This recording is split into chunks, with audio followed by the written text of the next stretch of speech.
nous chantons, gloire à Dieu. Alléluia. Criez merci Seigneur. Merci Seigneur. Merci Seigneur. Merci Seigneur. Merci Seigneur. Merci Seigneur. Merci bon Seigneur. Merci bon Seigneur. Merci Seigneur. Maintenant, le capacité pour vous. Nous attendons des deuxième lecture. C'est dans les années 57. Verset 1 à 36.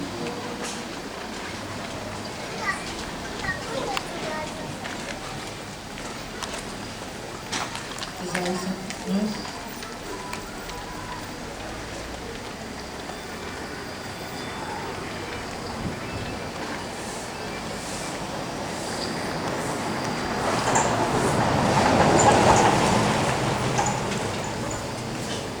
Verset 1 à continuer.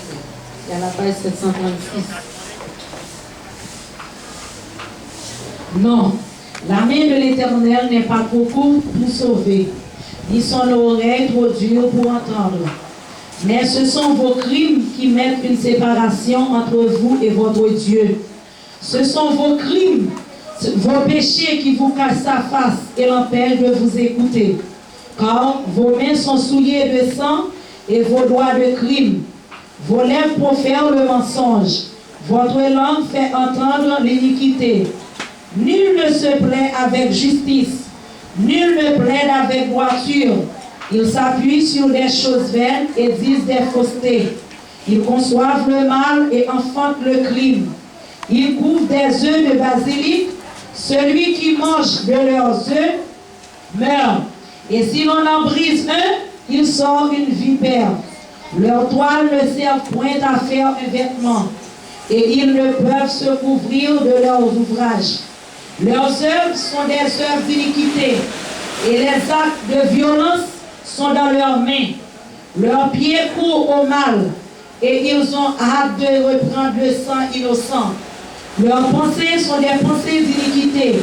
Le ravage et la ruine sont sur leur route. Ils ne connaissent pas le chemin de la paix. Il n'y a point de justice dans leur voie. Ils prennent des sentiers détournés. Quiconque y marche ne connaît point la paix. C'est pourquoi l'arrêt de délivrance est loin de nous. Et le salut ne nous atteint pas. Nous attendons la lumière et voici les ténèbres. La clarté et nous marchons dans l'obscurité. Nous tâtonnons comme des aveugles le long de murs. Nous tâtonnons comme ceux qui n'ont point d'œufs. Nous chancelons à midi comme de nuit. Au milieu de l'abondance, nous ressemblons à des morts. Nous grondons tous comme des ours. Nous gémissons comme des colombes. Nous attendons la délivrance et elle n'est pas là. Le salut, et il est loin de nous. Car nos transgressions sont nombreuses devant toi.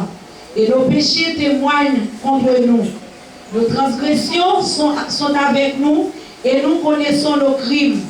Nous avons été coupables et infidèles envers l'Éternel. Nous avons abandonné notre Dieu.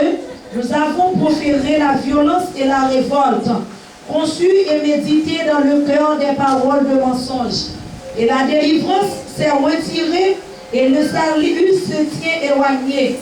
Car la vérité rétrébuche sur la place publique et la droiture ne peut approcher.